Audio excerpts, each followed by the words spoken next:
موسم طويل وموسم ابن كلب وموسم رزل.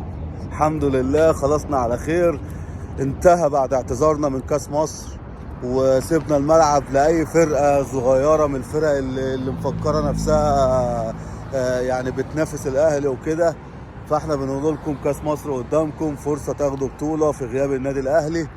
ولكن عايز أشكر طبعا الناس اللي تعبت معانا الموسم دوت. حسين لبيب ألف شكرا. ممدوح يا سوسو يا اللي راحت فلوسه، ألف ألف مليون شكرا. يا شيبي ما تزعلش من قفا حسين الشحات، هو بيهزر معاك، لو مش عاجبك اتفلق. مروان يا حمدي طبعا انت راجل ابن احبه، انا ما اقدرش اتكلم عليك اكتر من كده. شكرا لجمهور النادي الاهلي اللي تعب، شكرا للاداره، شكرا لكولر، شكرا للعيبه.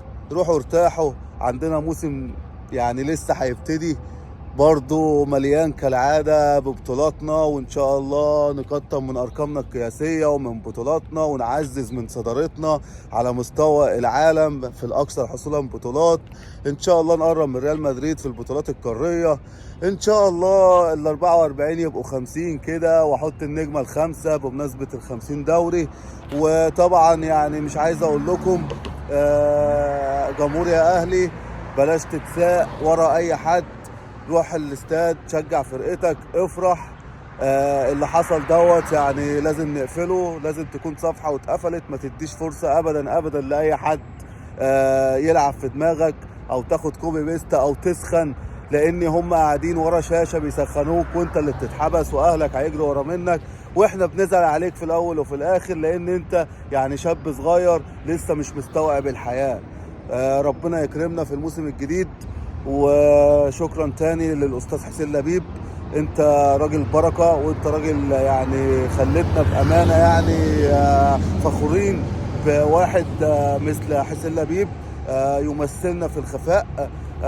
طبعا موسم يعني هو صعب على اي حد، انت ممكن تستسهله من 20 نقطه فرق ولا 21 نقطه اقدر اخد الدوري لما اجي من افريقيا ومن كاس العالم للانديه، فده انجاز يحسب للاعبي النادي الاهلي وللجمهور اللي تعب ورا اللعيبه.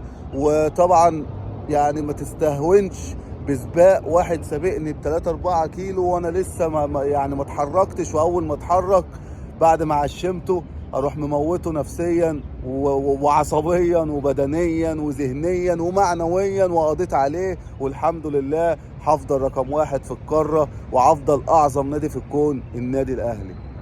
صباح الفل.